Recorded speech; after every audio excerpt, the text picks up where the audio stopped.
कर्म का फल व्यक्ति को उसी तरह ढूंढ लेता है जैसे कोई बछड़ा सैकड़ों गायों के बीच अपनी मां को ढूंढ लेता है। आत्मा ना जन्म लेती है न मरती है, न इसे जलाया जा सकता है ना ही इसे भिगोया जा सकता है। आत्मा अमर व अविनाशी है। इस संसार में कुछ भी स्थायी नहीं है। आत्मा शरीर को वैसे ही छोड़ देती है जैसे मनुष्य पुराने कपड़ों को उतारकर नए कपड़े धारण कर लेता है। मन शरीर का हिस्सा है। सुख दुख का एहसास करना आत्मा का नहीं शरीर का काम है। मान अपमान लाभ हानि खुश होना दुखी होना सब मन की शरारत है।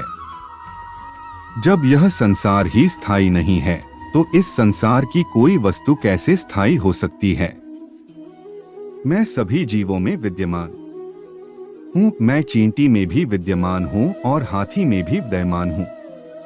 सारे रिश्ते नश्वर हैं और केवल शरीर से जुड़े हुए हैं। जैसे ही व्यक्ति की मृत्यु हो जाती है आत्मा शरीर को छोड़ देती है। आत्मा का शरीर से जुड़े रिश्तों से कोई नाता नहीं रह जाता है।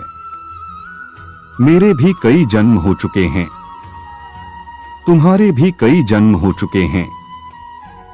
ना तो मेरा आखिरी जन्म है और ना यह तुम्हारा आखिरी जन्म है।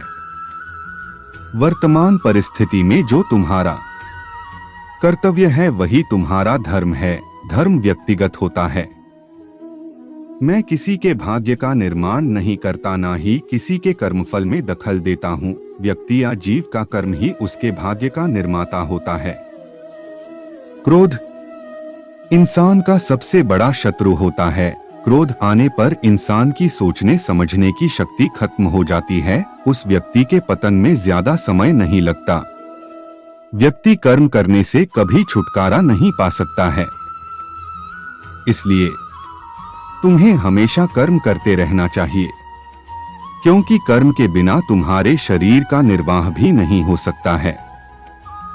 परिवर्तन ही संसार में स्थायी है, इसलिए परिवर्तन से नहीं घबराना चाहिए। मन को नियंत्रण में रखना किसी घोड़े के नवजात शिशु को नियंत्रण में रखने जितना कठिन होता है।